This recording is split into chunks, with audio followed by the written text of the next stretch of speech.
My profession is I'm a gospel minister, a pastor, assistant pastor to the church here, but I'm also a pan player, pan tuner, and arranger. So I do that for my band, basically. I am what you call an aspiring pan tuner. Meaning I'm getting there, I'm not the big tuners, but I know what they do, I'm learning what they're doing, and I'm getting there myself. So I'm into the works of being all involved in the steel pan. I started at a very young age. I started to play the steel pan at 12 years old. From school, you know, you run away and join the bands. Back in the day, it was taboo to play steel pan. It was associated with a sort of rough lifestyle, you know. But now it has moved out of that sort of stigma, and professionals and so on are playing pan, academics. You know, everyone is playing the pan right now. Yeah, Grace Christian Church, located at 434 Davids Avenue, Brooklyn, New York.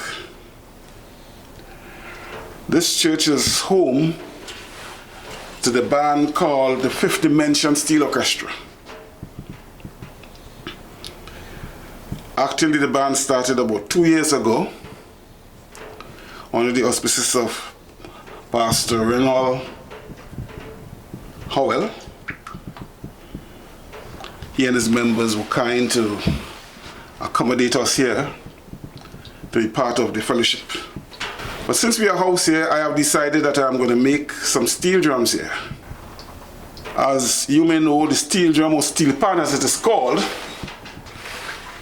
was invented in Trinidad and Tobago, which is in the Caribbean, British Caribbean, which is known as the West Indies. It's an independent state now, or island. The steel drum has its origin from the days when the slave used to burn the cane. They call it, they held a sort of festivity, a celebration after the cane was burnt, seemed as if the end of the cane season, and it was called camboulé, which means burning of canes. I think it's French.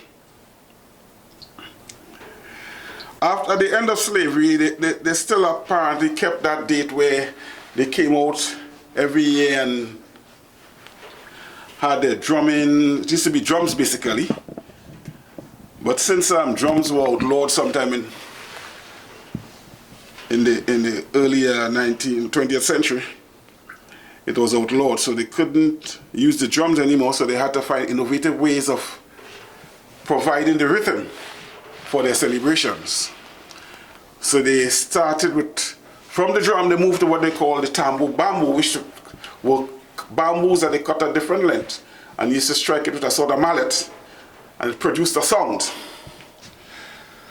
So they used to dance and so to that song. So after time they also outlaw the bamboo. You see, it was a means of the authority having control over the masses.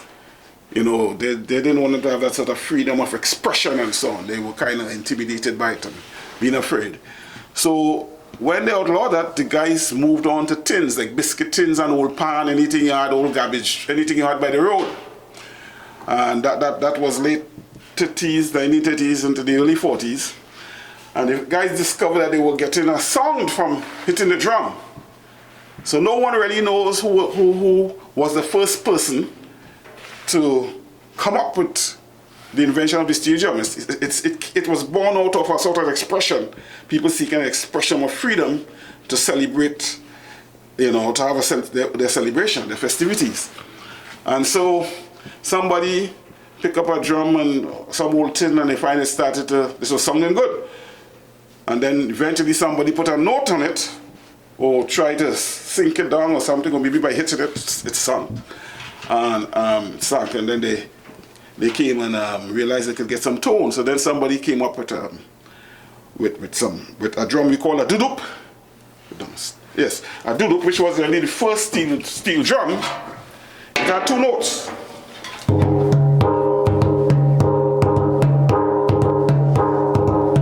So this come like one of the forerunners of what the modern day steel orchestra. It's called a duduk. This is a small version. They're big like this 55-gallon drum at times, where they cut it sort of a third and 2/3 or similar to that type of measurement. And they tune it to a sort of flat tone so it could fit into any one of the scales that they play the music in. And then after that, somebody else came up and put some other notes. And so it evolved after a time. And it used to be sung in the concave way, which I will show you. But if we can demonstrate it. The convex way, sorry. The convex way, just like this. They used to have the notes on top here. Right? So they used to play it with a few notes on top. But a guy by the name of Eli Manet, who is known as the father of the modern steel drum, he came and sang it this way. This is concave, that's convex. He sang it this way. And he was able to get more notes out of the drum. So after he got more notes, fellas keep being innovative and keep experimenting, and then they came up with a few notes. And there's another guy by the name of Anthony Williams and Rock Johnston, which are 2 innovators. They came up with they call it circular fifth. They take the circular fifth and put it into the note, so they started to get a different song from the steel. So the modern pan, especially the first pan, which is called the soprano pan or the tenor pan in Trinidad, that was soprano pan according to the musical range. He came and he started to make the notes by putting notes in the pan in the order of the circular fifth, but he put it sort of backward to what we know as the circular fifth, but it's in that pattern.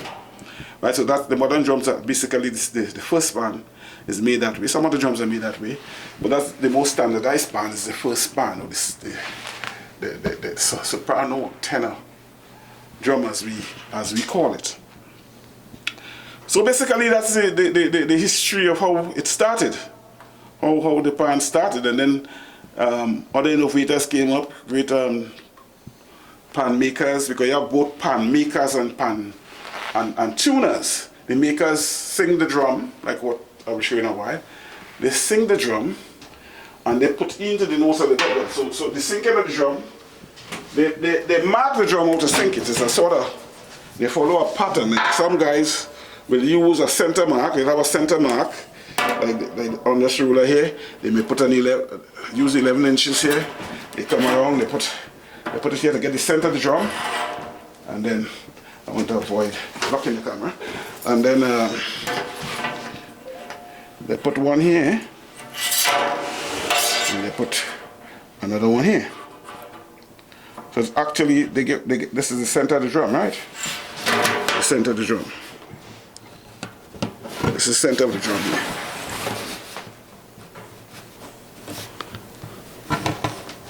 That's the center of the drum. When they do that, that gives them the center. So then they put some concentric rings around the pan. They will start maybe from the outside. They will start, some do it this way, other people may have other ways. Like for the first pan, they may start with giving a mark here of they go right around with this. Alright? They go right around, since I don't want to block the camera so you can see exactly what I'm doing. So they draw the circle right around like that. Some people use a bisecting tool, and then they will come and they will say, okay, they want to go down here to 4.5 inches to where the groove line is going to fall, so they put it down to 4.5 here.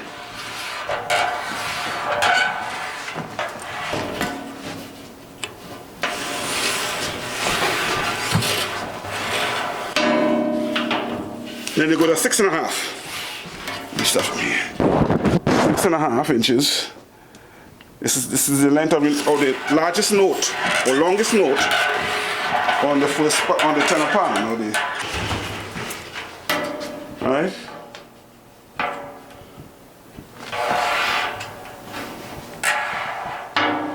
Then they will put another note here, about 9 inches, which is where the height of the notes will start from, right? You also have what you call as 3 pans, or 3 different sections on the pan, which will give you, like on the tenor pan,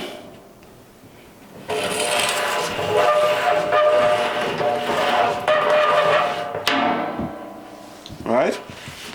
And then they go down to 11 inch around this here. They draw a circle around here. So this gives them a sort of guide to sing the pan. So what they do, they use hammers, make a little noise, like this. And they will start here, see? They start going around the pan, the drum, going around the drum. Go right around the drum. Keep going right around the drum. And as going on, the drum keeps sinking. So they sing the drum to different depths according to the pan that they plan to make, the steel pan that they plan to make. Now there are basically 4 voices in music that we deal with, like soprano, alto, tenor, and bass. But in between that, we have some other voices that cross over. So you have the first pan, that's like this pan here, the soprano pan. Okay? It's the soprano pan. And then we have another pan called the double tenor pan. That's a pan like this. It's a double tenor pan. This is a double tenor pan.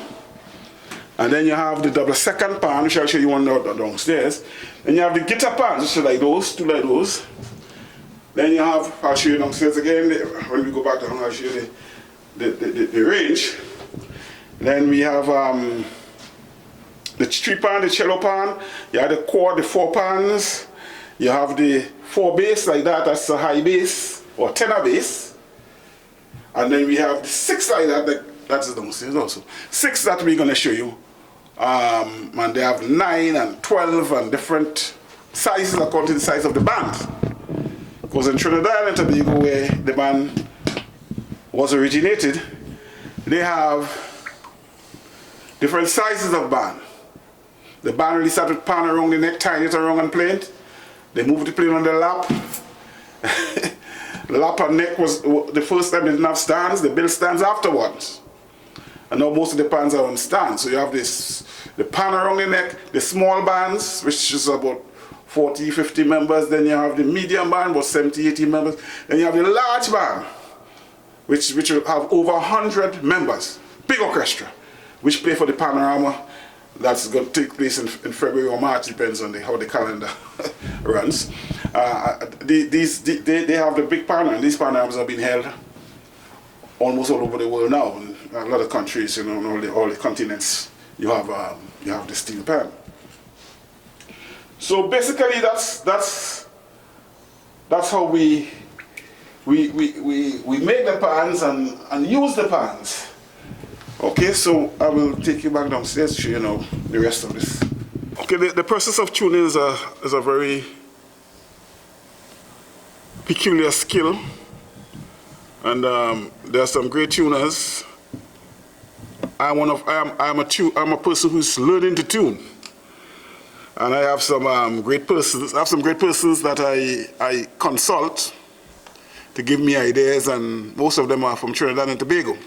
I got started maybe about 5 years ago with a friend by the name of, his nickname is Ned, but his first name is Lennox. He introduced me to the thinking and sound of the pan. And then there's another one by the name of Oscar Williams, who they all have been involved in the pan business for some time, so they give me some pointers, some ideas and so on how to sink the pan and work with the pan. And then I ran into a young tuner from Trinidad and Tobago who is an aspirant. He's one of the best in the business right now. I do not get into who better and who greater and so on. I think people should do their best, and he's doing his best. One of the aspiring young tuners. His name is Augustus Peters. He gives me a lot of tips and ideas. He comes to America to tune for the Labor Day time in the USA and New York. And he'll pass by me and give me some ideas. And then he has a friend who's one of the best pan makers. They have pan tuners and pan makers. The guys who sing the pan and groove the pan. These lines here, grooving, sinking his ideas and form the notes. There's a guy by the name of Sheldon Best out of Trinidad and Tobago who is one of the top pan makers. There are others, but these are the ones who I interact with. And they are under the watchful eyes of one of the greatest tuners, Mr. Kelman, BRIC Kelman. He's from Marabella in Trinidad and Tobago. And he's one of the top of the line tuners. He has made his name and his mark. He's a little up in age now, but he's still active. So these are the people who give me some ideas and some pointers. I had a very good tuner by the name of Gabriel Robley.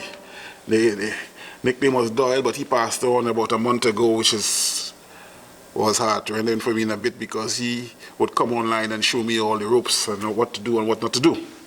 So these are the people who I consider tuners. I don't consider myself to be a tuner. I consider myself to be an aspiring tuner, somebody who is learning and working together. So I am just going to demonstrate how the pan is being tuned and what we do to tune the pan. Now, we talk about the sinking process and that sort of thing. Now after that, you got to get tone on the pan. You got to get the pan giving you a tone. Like this here, this is an A. This one is well tuned.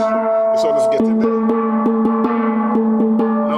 It's tuned up to 440 Hertz, which is the standard for any sound or vibration that you'll get to know if you, what the world consider to be the standard you should reach, let's say in perfect tone, in perfect tune, any way you want to put it. So with this pan here, we have what you call the fundamental note here. But it's a little dull, and the reason why it is dull is because in almost every note, there are some harmonics that you put into the notes, right? I know when we talk about harmonics, we talk about different partials of sound and music that has an affinity to a particular note. And here, in this note A, you will put the first octave above this, like if this is a 3 note, that's on the piano now, we mentioned the piano, that's the third octave on the piano starting from low A. This note here will be a third octave A. But for this note to sound good, you have to put in some harmonics. And these harmonics now that you're going to put into the note will be number 1, the first octave above this octave, which is, if you're singing a scale, it'll be like do, re, mi, fa, sol, la, ti, do. That do to do, do to do, do. That do, you're going to put it here. Sorry, you put it here, on the longer side of the note. If the note is running vertically, you put it here. If it's horizontally, you put it up here on the sides. So that is what sharpens the tone. So for instance, this is the A, apart.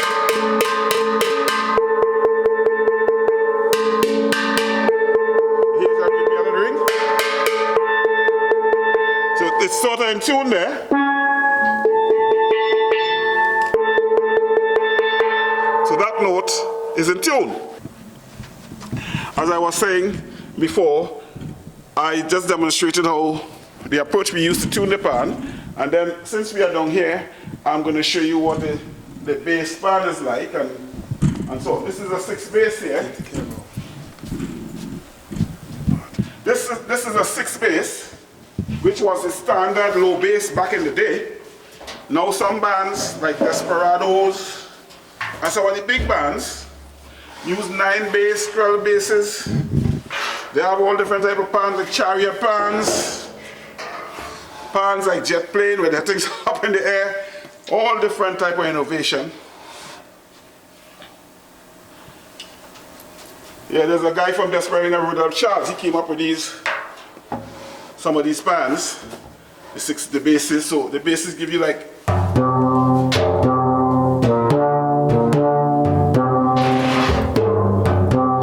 that's the bass. The bass is the lowest note on the scale.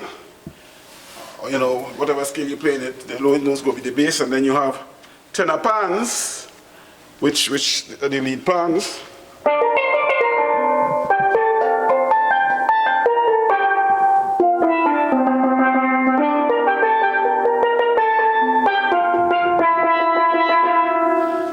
The sound of a tenor pan, you know. And we have other pans. Like from this tenor, maybe I should tell you, this is a second pan here. A pan from low E to give you a little different tone.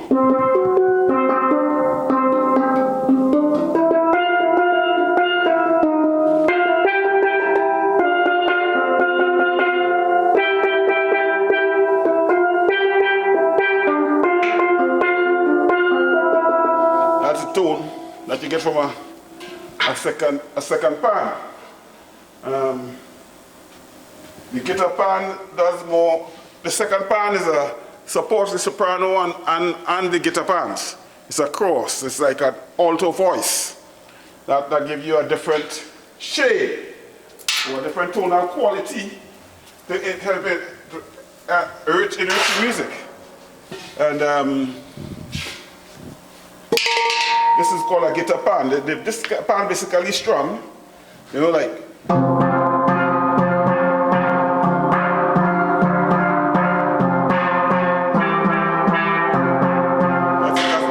That's what you call the guitar pan. This here is a cello, which is 3 guitars actually. Same type of pan, play the same kind of music, but you can do more contra melody and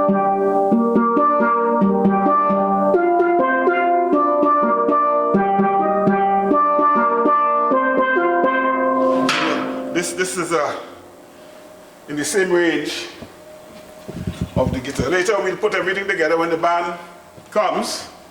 We put all these together and you get a full ensemble or orchestra as we call it. This is more ensemble, a small orchestra. And this is basically what the steel pan orchestra is like, and the tonal quality and the evolution of the pan, the invention and evolution of the pan. There are many great people who did pan. You can't go into the names of everybody, but there are a lot of people who did a lot of work into the steel pan. You hear names like Bertie Marshall, you hear like Tony Slater, you hear names like I want to use names that I didn't use before. You know, you have a lot of great fellas who have gone on, you know, to the great beyond. You know, when you're talking about great tuners, you talk about men like Alan Juve and Coca, these names, you know, Gay, and a lot of fellas, you know, you can't give enough credit. You know, but these are the fellas who really push the pan. And if you find any books on the steel pan, you'll see their names coming up, because they were the early innovators and makers and tuners of the steel pan. They single-handedly did a lot of things. But eventually they, you know, the other guy named Lincoln Noel, they call him the pan doctor. He did it, he could listen, be outside and tell you, listen, that pan is out of tune. Hit it up here, hit it there, you know. They are really scientists, you know. Musicologists and scientists in their own rights, you know. And people do not give them enough respect and so on, but they have done great work and went on and leave it for the younger folks to carry on. And the world is very grateful to have an additional instrument that is in the phone family. But they have this instrument that can continue with a rich history of music, and many people can enjoy themselves by listening to different type of instruments.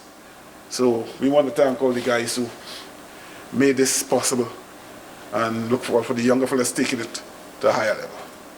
Thank you very much. Hello, my name is Ingrid Kudrow, and I'm a member of Grace Christian Church, this beautiful building right here. I got into pan about 1.5 years ago when Pastor Val came in. But to tell you the truth, I never liked pan.